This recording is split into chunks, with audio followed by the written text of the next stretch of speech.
Hi, everyone. I'm Lori Smith, and today I have with me Davin Maske from the Los Angeles Angels. And he will be answering a few questions, trying to guide college students into getting into the career of sports. He is the Director of Entertainment and Production at the Angels. So thank you so much, Davin, for being a part of this. Yeah, no problem. Excited to be here. Thanks for having me. I guess I'll dive right into what I do. Mhm. I'm the director of entertainment and production for the Angels, so that's kind of a twofold position. There's a side of my job that's game presentation, which is everything you see outside of the gameplay when you come to the stadium, and kind of coordinating that. It's kind of like a almost like a sports play, so to speak. We have a script that we follow, a timeline that we follow, and we have to present everything in inning breaks and throughout the game in progress stuff, and work between marketing and sponsorship, and pretty much every department here, and kind of coordinate a presentation, a show. So that's one half of my job. We activate things on the field, stuff pregame, stuff postgame. And then the other half is production, is creating content. It's graphics, animations, videos, anything you think of that's called post production, most likely. So pretty much everything. Entertainment department and production department for sports is kind of a hub of doing things for everybody in the organization in the front office. That's kind of the quick explanation of what I do. Do those like videos get posted? Like, do they get posted like on like social media and stuff like that for the Yeah, Angels? some of them do, and some of them don't, Okay. because of license music rights and stuff. As you can, if you weren't aware, licenses and paying for the rights to use certain songs is kind of a serious deal. So we use a lot of production music. So some stuff is only specifically for. It works in stadium, like it could be like a pump video to get people to scream and make noise. And we Mhm. won't really play on social, but some stuff does translate. If we do a fun little player video, it could be aired on social and it could be in the stadium. Um, and we have to be selective with what works in the stadium too as well. Audio is a big deal because you have a massive space and a lot of speakers with things bouncing around. So audio quality has to be good. So something like a player mic'd up video kind of sounds kind of bad in the stadium. So it goes both ways sometimes, but we try to share content whenever possible between social and ourselves and entertainment. Okay, it's good to know. So next question, what key lessons have you learned from working in sports? I think the key lessons I've learned from working in sports is attention to detail and rehearsing, being over prepared. I'm pretty much the getting the homework done 6 weeks ahead type of personality, which could rub people the wrong way. But on the flip side of it, my style of presentation, production, my background originally was in production, is kind of pushing the envelope and taking chances and just believe it in yourself. But you can't get there until you actually are prepared and have an attention to detail, and you can over communicate things. So attention to detail is over communicating things, being prepared, but also pushing the envelope and kind of thinking outside the box as well too. Okay, thank you Yeah. for that. I think it's important to definitely be prepared, definitely when Yeah, working in sports, like you get pulled in many different directions. So to for be sure. prepared is the best advice. Yeah. So next question, what are like a couple career highlights from your sports career?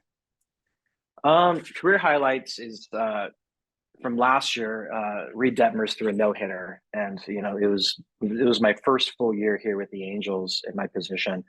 That was that's history. Those don't happen that often. It's really amazing to be a part of that, and that you don't talk about it as it's going through. You're looking at everybody, but nobody wants to make eye contact because you don't want to jinx it and screw with the gods, I guess you could say, of baseball. So that was really cool to be a part of. Almost was part of two. Shohei Ohtani almost threw one.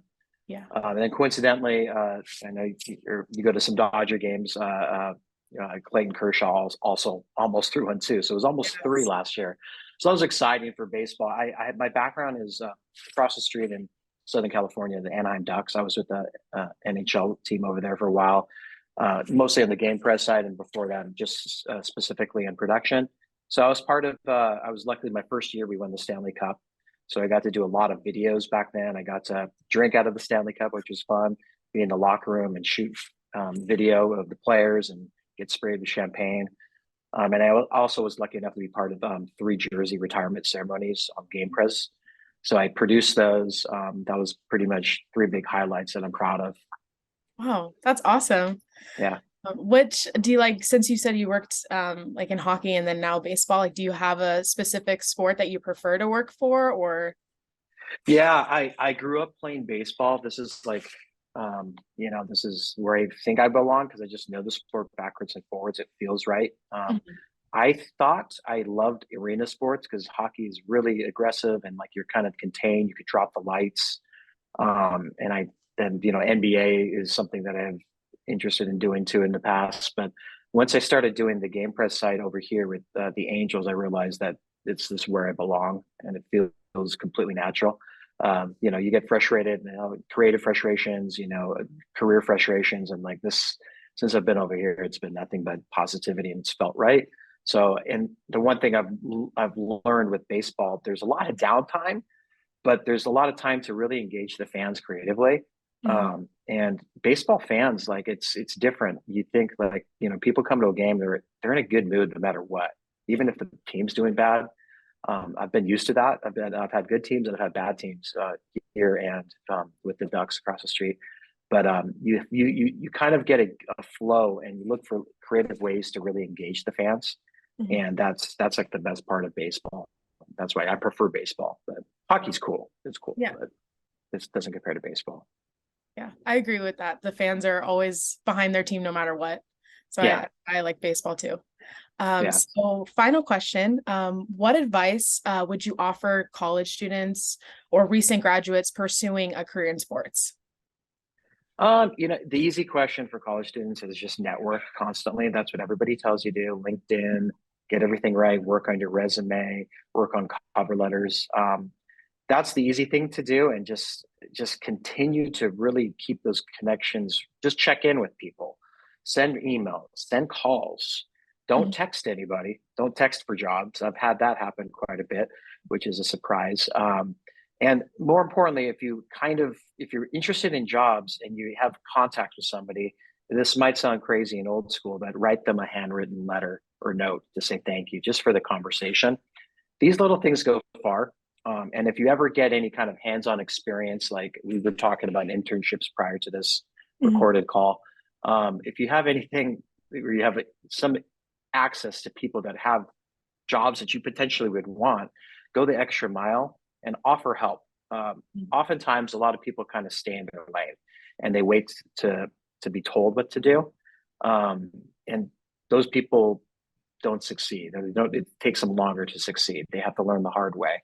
So Mhm. kind of going the extra mile and saying, hey, do you need some help with something? Can I help with this? Even if you have no idea what you're doing, that Mhm. goes far to employers and managers. And that's a good way to learn, and not being afraid to fail on that same regard after you ask for help. If you're going to screw it up, it's fine. But it's when you see people coming out of college and they're just kind of, I'm just going through the motions. Here's my LinkedIn. I'm just going to post and apply for this job. And my resume isn't really catered to that specific job. I'm just blasting it. My cover letter is clearly cut and paste. Attention to details for spelling, that kind of stuff. You got to take the extra, incentive to kind of make it worthwhile. Otherwise, you're just going to be just in the bottom of the pile. That's great advice. Thank you so much, No Davin, worries. Yeah, for answering those questions today. They were really insightful and helpful. So I appreciate that. not a problem.